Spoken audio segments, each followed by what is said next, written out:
Assalomu alaykum. Anglayotganlar tarixiy tazkira asar Ediqut o'g'lonlari Mo'yitlar jamoati. Avtori Ömerjan Sidiq. Maqsud Mo'yiti. Davomi. Maqsud Mo'yitining taklifi bilan Nanjingga berib, Junxua Mingoning tunji zo'ngtungi Sunjungshan bilan ko'rishib, qaytib kelgan Tayir Beg yangi jumuriyatdan kutgan umidlarining yo'qqa chiqqanligini his qilib, sabdishi Maqsud Mo'yitining yo'lida minib, u Rossiyadan ilib kelgan o'qituvchilardan Hasan Fahimi, Muhiddin Apandi, Murat apandilarni 1915-yili Turpan Ostonidan Lukchunga o'qituvchilikqa taklif qilgan. Va yaqin sabdishi ishonchlik og'inisi Hamut Raqib Maqsumni ishqa silib, Hamut Maqsumning otasi Lukchun xonliq madrasasining shu davrdagi mudarrisi Raqib Qozi Axunimni qoyil qilib, madrasa toliblaridan 100 bolani yangicha o'qitishga ajratish imkoniyatiga ega qilgan. Tayir Beg o'quvchilarni 3 sinf qilib tashkillab, bu o'quvchilar bilan Lukchun xonliq madrasasida rasmiy o'qish boshlagan.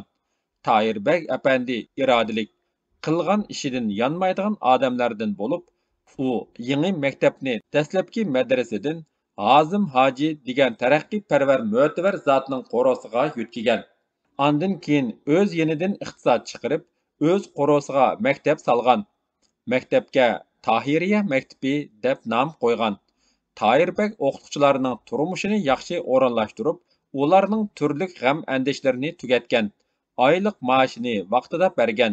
O'qituvchilarmi yosh, ya'ni kelib el g'imini tushunadigan xalqparvarlardan bo'lg'achqa, o'z xizmat mas'uliyatini to'liq o'rindigan. Bu maktabning o'qish bitirish vaqti 3 yil bo'lib, ona til, hisob, tarix, jo'g'rafiya, ilmiy tajvid, she'r, tantarbiya, xushxat darslari o'tilgan. Tahiriya maktabining tunji turkumdagi o'quvchilarning o'qish bitirish murosimining dag'dug'liq o'tkazilishi bir qism kishilarning naq maydonda bolalarga xat yozdirib, kitob o'qitib ko'rishi, o'quvchilarning nutq so'zlab, she'r aytib, o'z qalbini izhor qilishi yig'in qatnashchilarini qattiq ta'sirlantirgan. Buning bilan Tahiriya maktabining danqi yiroq yaqinga taralib, bu maktabda o'qishni orzu qildiganlarmi ko'paygan. Tayir Beg apandi yana Turpan Ostonidan Haydar Sayroni, Shohi Sharaf degan o'qituvchilarni taklif qilgan. 1920-yili atrofida diniy maktablarning o'quvchilari Tahiriya maktabida o'qish uchun ketib qolg'achqa, bozori kasotlashgan bir qism mollamlar O'rda qozisining qo'llashiga erishib, ayrim masjidlarning mutaassib imomlari bilan til biriktirib, Tahiriya maktabi bolalarni jadid qilyapti. Bu maktabda o'qigan bolalar u dunyoga imonsiz ketidi. O'qituvchilarni qo'g'lash kerak degandek o'sak so'zlarni tarqitib, fanni bilimning tarqilishiga foydasiz kayfiyatni paydo qilgan. Diniy asabiy kuchlar uzun o'tmay bir masjiddagi nodon kishilarni tashkillab, ularning qo'llariga tayoq to'qmoqlarni tutqizib, Tahiriya maktabiga bostirib kelgan. Bu vaqtda Tayir Beg apandi qilcha ikkilanmay ko'krak kirib chiqib, maktabga bostirib kelganlarni to'sgan va bu maktabni ochgan men, qani, urush orqali puxadan chiqmoqchi bo'lsanglar, meni uringlar, degan. Buning bilan qora niyatlar amalsiz qaytib ketishga majbur bo'lgan. Shundaqdimi, bu jahillar bir qism bolalarni madrasaga qaytarib ketgan. Madrasaga qaytib ketgan o'quvchilar Raqib Qozi Axunimning taklifiga asosan o'z sinflarini asos qilib, kishilarning uylariga yig'iladigan, o'qituvchilar ashu o'rinlarga berib dars o'tadigan bo'lgan. O'qituvchilar kishilarning ingiga moslashib, ularning maktabga bo'lgan moyilligini qo'lga keltirish uchun tarqoq holatga ko'chgan.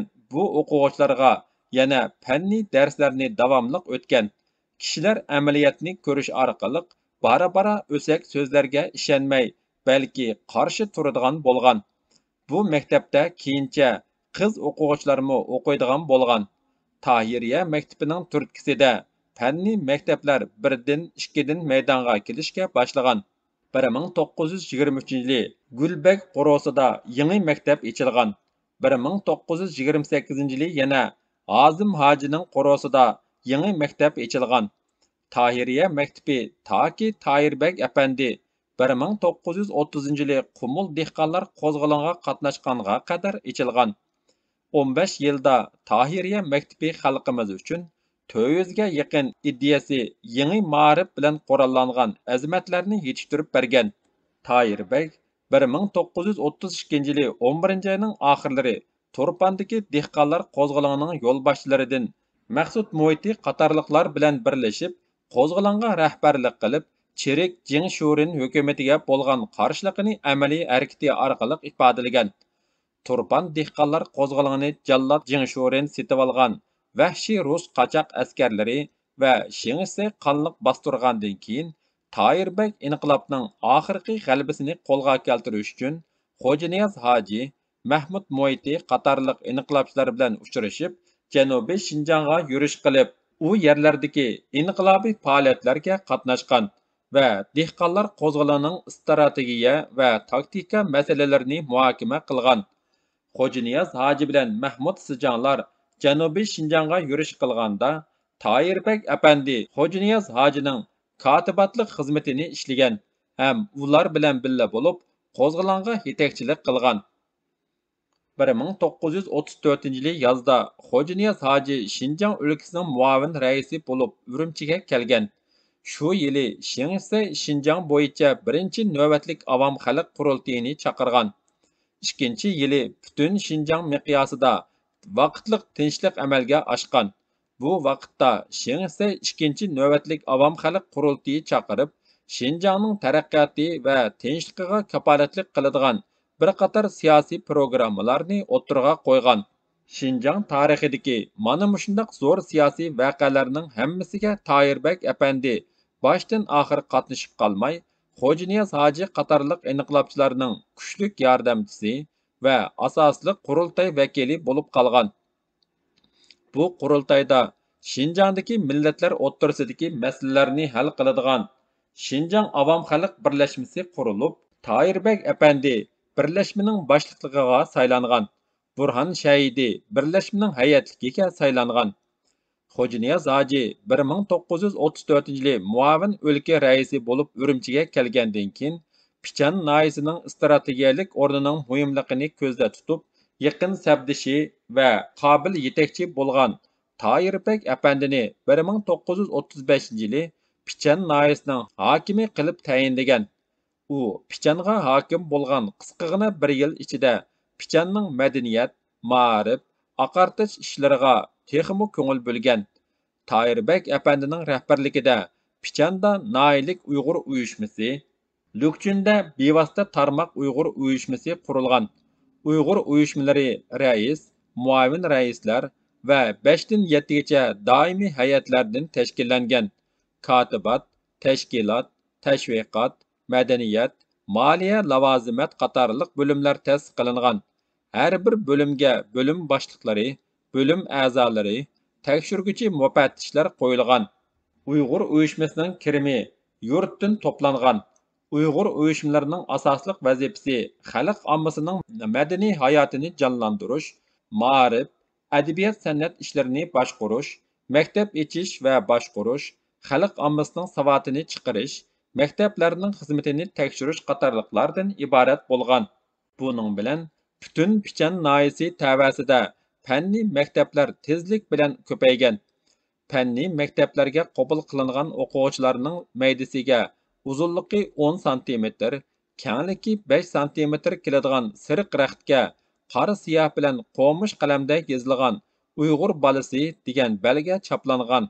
Maydasiga bundoq belga chaplangan balalar boshqa balalarga qaraganda erkinroq yurgan.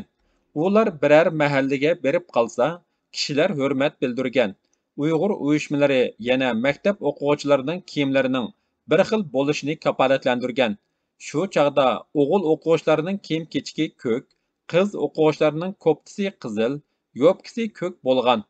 Shu vaqtlarda butun Pichan bo'yicha maktablarda ona til, hisob, tarix, jug'rofiya, o'snixat, tantarbiya, she'r darslarini o'qitish birlikka kelgan.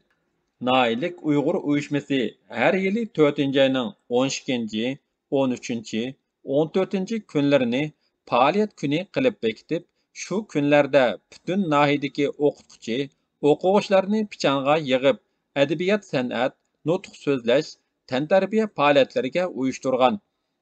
Yig'ilishda yaxshi maktab, yaxshi o'quvchi, yaxshi o'qituvchilar taqdirlangan. Yig'ilish oxirlashganda barliq o'qituvchi o'quvchilarni ko'cha namoyishiga uyushtirgan. Namoyishda Mamtili apandining "Ey vatan millat uyg'on g'aflatdin, qutulayli biz zulm kulfatdin. Rangdor echilsin maktab gullari, sulmusun mangu do'stlik gullari. Ey vatan millat uyg'on g'aflatdin, qutulduq amdi zulm kulfatdin. Bu natijang qo'lga keldi jur'at g'ayratdin, o'qig'in keyin qolma g'ayri millatdin" degandek maktab marshlari yangrgan. Shu vaqtlarda sanoyi nafisa tashkilotlari, Uyg'ur uyushmalari yeza, kent, mahallalarda talay qitim "Samsaq akang qaynaydi", "Ochil", "Zaynabga tuhmat", "O'gay ona", "O'lik satdi", "O'rgilay palak" qatorliq drama, komediya, naqsha usullarini o'ynab xalqni uyg'otgan. Ba'zi o'yin maydonlarida o'yin ko'rgichlarining soni 2000 dan eshib ketgan. Jallod Shingsay bir mezgil gullangan milliy ma'rif ishlari, Uyg'ur uyushmalari, sanoyi nafisa adabiyot san'at guruhlarining o'zining chirik hokimiyatiga tahdid shakllantirayotganligini his qilib, buningga qarshi iqim paydo qilib qolmay, zo'r darajada qirg'in qilishni yo'lga qo'ygan va Toyirbek apandini bahona sabablar bilan Urumchiga yo'tkab ketgan. 1936-yili Toyirbek apandi Şinjan o'lkalik hukumatining ichki ishlar noziri bo'lgan. 1937-yili kuzda inqilob peshvosi Xo'janiyaz qatorliqlar bilan birlikda Shingsay tarafidan qo'lga ilingan. 1938-yili 2 oyda Toyirbek apandi Xo'janiyaz hojilar bilan birga o'ldirilgan. Davomi bor.